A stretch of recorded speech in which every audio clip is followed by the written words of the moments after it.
আল্লাহর নবী ইউনূস আলাইহিস সালাতু ওয়াস সালাম আল্লাহর উপরে ভরসা করছিলেন, আল্লাহর উপরে ভরসা করলেন। হযরত ইউনূস আলাইহিস সালামকে যখন মাছের পেটে চলে গেল, হযরত ইউনূসকে যখন মাছে খেয়ে ফেলে দিল, সমুদ্রের মধ্য থেকে মাছে খেয়ে ফেলে দিল, তখন হযরত ইউনূস আলাইহিস সালাম 40 দিন পর্যন্ত মাছের পেটের মধ্যে থাকলেন।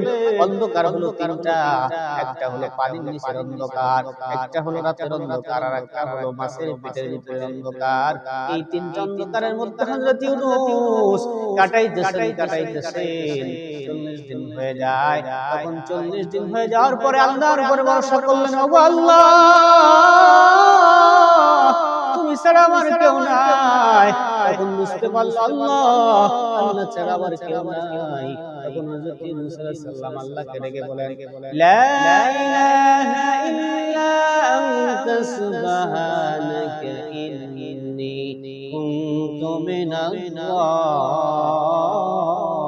জালিমিন। فاستجبنا له ونجيناه من الغم وكذلك ننجي المؤمنين।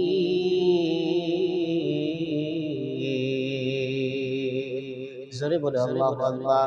হযরত ইউনূস আলাইহিস সালাম আল্লাহকে ডেকে বলে, আল্লাহ, তুমি ছাড়া কোনো উপাস্য নাই, তুমি ছাড়া কোনো ইলাহ নাই, তুমি ছাড়া কোনো রব নাই। ওগো মালিক, তুমি ছাড়া আমার আর কেউ নাই। এই বিপদ থেকে তুমি ছাড়া উদ্ধার করার কেউ নাই।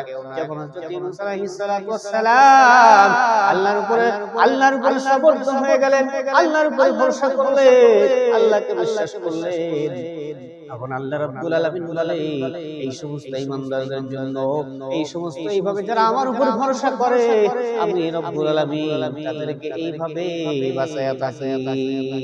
আল্লাহ রাব্বুল আলামিন হযরত ইউনূস আলাইহিস সালামকে মাছের পেটের ভিতর থেকে মুক্তি দিয়ে দিলেন। মাছকে ডেকে বললেন, ও মাছ, যাও, তুমি যাও, ডাঙ্গায় যাও, ডাঙ্গায় যাইয়া হযরত ইউনূস আলাইহিস সালামকে বমি করে বের করে দাও।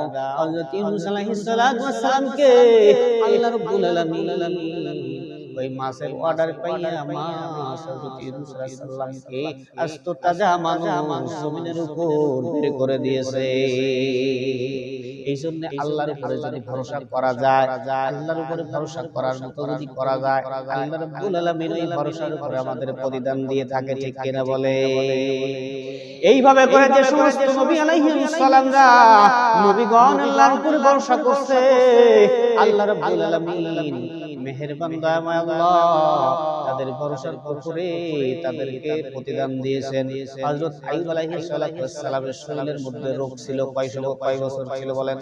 18 বছর হযরত আইয়ুব আলাইহিস সালাম অসুস্থ ছিল।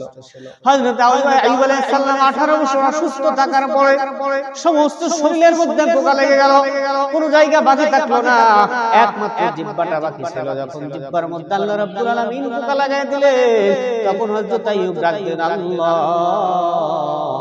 আমার সমস্ত শরীরের মধ্যে পোকা ছিল, আমার কোনো দুঃখ ছিল না, কিন্তু ওগো মালিক, আপনি যে আমার জিহ্বায় পোকা লাগায়া দিলেন, এই জিহ্বাটা দ্বারা আপনার নাম নিতাম, আপনার গোলামি করতাম, আপনার নাম জপতাম, আপনাকে ডাকতাম, এখন আমি আল্লাহ তোমার নাম কিভাবে আমি নিব?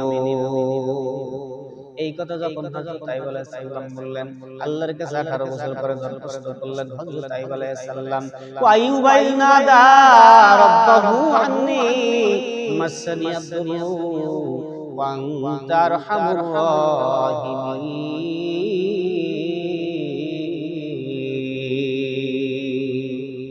হযরত আইয়ুব আলাইহিস সালাম আল্লাহর কাছে দরখাস্ত করলেন, আল্লাহ রাব্বুল আলামিন বলেন, হযরত আইয়ুব আমার কাছেও দরখাস্ত করেছে, আমার কাছে আত্মসমর্পণ করেছে, আমার কাছে ভরসা করেছে, আমার উপর ভরসা করছে, যার কারণে আমি রব্বুল আলামিন হযরত আইয়ুবকেও সুস্থতা দান করেছি। ঠিক অনুরূপভাবে আমরা যদি আল্লাহর উপর ভরসা করতে পারি, আল্লাহ পাক রব্বুল আলামিন অবশ্যই আমাদেরকে সেই ভরসার প্রতিদান দেবেন, ঠিক কিনা বলেন? আমাদের কার কি সমস্যা আছে সেটা আমরা আল্লাহর কাছে বলবো। যাদের সন্তানাদি হয় না, কার কাছে বলবেন? আল্লাহর কাছে বলবে। কোন পীরের দরবারে যাবে না, কোন মাজারে যাবে না, ঠিক কিনা বলেন? যার ছেলে হয় না, সে পীরের দরবারে যাবে না, মাজারে যাবে না, ঠিক কিনা বলেন? বলবে কার কাছে? একমাত্র আল্লাহর কাছে।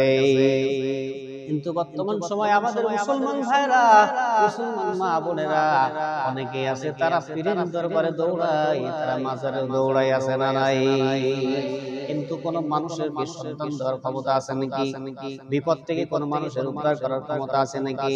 রোগ থেকে মুক্তি দেওয়ার কোন ক্ষমতা কোন মানুষের আছে নাকি?